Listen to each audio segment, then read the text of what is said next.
Shalom, and thank you for watching this video from Aydat HaDerekh Synagogue. I hope you are liking the content we are bringing you. If you could like and subscribe to our YouTube channel, that will greatly help us. And to further help bring great content to you from our teachers, if you could please consider to donate to Aydat HaDerekh Synagogue. The link is in the description box below. Thank you for watching. Hagsamek, everyone. We are celebrating Shemini Atzeret. When I was growing up, I didn't know this was a thing, right? I didn't know that this was a thing. I thought this was just part of Sukkot. But here it is in Torah. So first thing I'm going to go to here is Vayikra. Vayikra 23, Vayikra meaning Leviticus, 23:36. Actually, I'll go back to 33. And Hashem spoke to Moshe, saying, "Speak to the children of Israel, saying, on the 15th day of this 7th month, Tishrei, is the festival of Sukkot, a 7-day period for Hashem. On the first day is a holy convocation. You shall not do any laborious work. For a 7-day period, you shall offer a fire offering to Hashem. On the 8th day, there shall be a holy convocation for you, and you shall offer a fire offering to Hashem. It is an assembly, and you shall not do any laborious work." Now, Shemini Atzeret, what does that even mean? Right? It means 8th assembly, actually, right? 8th day assembly. That's it, right? It's not like it's any special name. It's the 8th day assembly. All right. Bamidbar, Numbers 29. Okay. One of Rabbi Bernstein's, may his memory be a blessing, favorite chapters in Torah. One of them, he had many, right? Like all of them. But this was one of the ones he goes to a lot, because this actually you could learn a lot from this portion or from this chapter. All right. So I have Bamidbar, Numbers 29, starting at verse 31 for the part that we're studying today. One he-goat. Now, we're jumping into the middle of Sukkot's offerings in this chapter and verse. Just so you know, when we're talking, all of a sudden I'm talking about offerings. This is what Numbers 29 is discussing in regards to the Moedim. Verse 31. One he-goat for a sin offering, aside from the continual elevation offering, its meal offering, and its libations. On the 7th day of Sukkot, 7 bulls, 2 rams, 14 lambs in their first year unblemished, and their meal offering and their libations for the bulls, the rams, and the lambs in their proper numbers, in their requirements. Verse 34, one he-goat for a sin offering, aside from the continual elevation offering, its meal offering, and its libation. That is the last set of sacrifices for the 7th day of Sukkot. Okay. Verse 35. The 8th day shall be a restriction for you. Okay. You shall not do any laborious work. You shall offer an elevation offering, a fire offering, and a satisfying aroma to Hashem, 1 bull, 1 ram, 7 lambs in their first year. Okay. Shemini Atzeret is also mentioned and or alluded to in 1 Kings chapter 8, 2 Chronicles chapter 7. And it's discussed in Nehemiah or Nehemiah 8:18. And that says here, he read from the scroll of the teaching of God each day, from the first to the last day. And they celebrated the festival 7 days, and there was a solemn gathering on the 8th as prescribed. Now, knowing, if you have an idea of what the history of this is going out, when did Nehemiah happen? When did this book is discussing? What time period? It's after the return from the first exile, right? Nehemiah was part of the men of the Great Assembly. Right, so this is following Torah, as well as some of the oral law was also with it, or with them when they came over, Ezra, Nehemiah, and some of the other prophets. Did Yeshua follow Shemini Atzeret? And the answer is, well, yeah, he followed Torah, so absolutely he followed Shemini Atzeret. Okay. All right, so now we have an idea of where it is in Tanakh. What does it mean? Right? Why do we discuss Shemini Atzeret? Right? Is it special? Well, obviously it has to be special. Hashem mentioned it in Torah. It has to be something like that. But is it a separate day, or is it a day that's connected to Sukkot?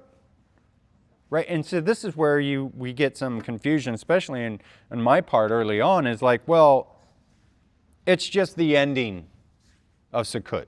So it's just like, just like the Festival of Matzah. First day of Matzah, seventh day of Matzah, you have Shabbatot. Well, there's some differing opinions on this. Slade Henson has something to say about this. So he wrote, Shemini Atzeret, by its very name, the eighth day, is a continuation and also a conclusion of the 7 days of Sukkot. Okay? Shemini Atzeret is often considered to be part of Sukkot, as we were just discussing. But yet it's not part of it. Right? It is, but it isn't. In the prayers for Shemini Atzeret, Sukkot is not mentioned. Right? We do not dwell in the sukkah. We do not take of the lulav and the etrog.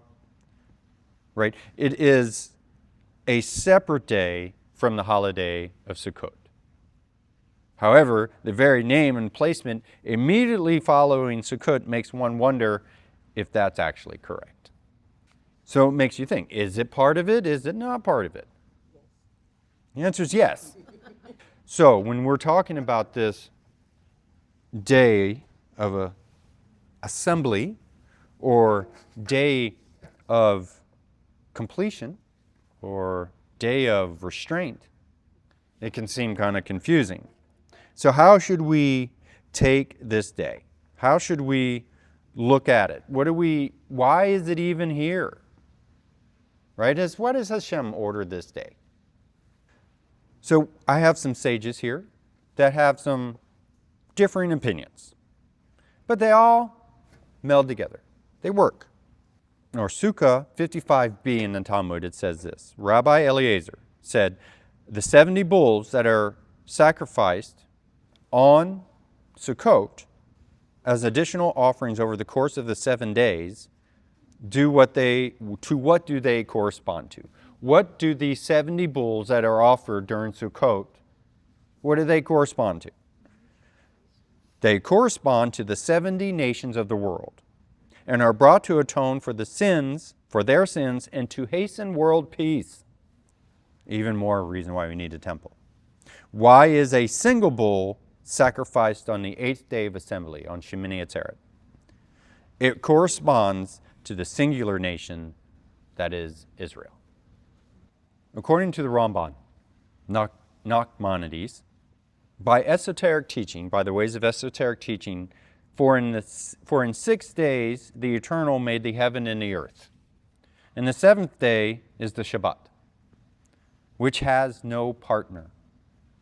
And the congregation of Israel is the Shabbat's partner. As it is said, the earth, this being the 8th day, it is an Atzeret for their everything is assembled. All right, so what is another way for the 8th day to be considered? We were talking about the completion of Sukkot. But we're also talking about the 8th day is also known for renewal. Right? What in Bereshit that we're going to start next Shabbat, because we're rolling back Torah, we're starting Bereshit, right? From an interpretive point of view, from what sages interpret, how many years is human history? It would be 7,000. 1,000 years for one day, meaning 7 days. So after 7,000 years, what happens on the 8th day? The world to come, from what the sage is taught. Right? 8th day is a new beginning. So you have a lot of things working here. So what do the sages think of Shemini Atzeret? Right now, we're ending this part, beginning to begin the Torah anew, but we're ending here.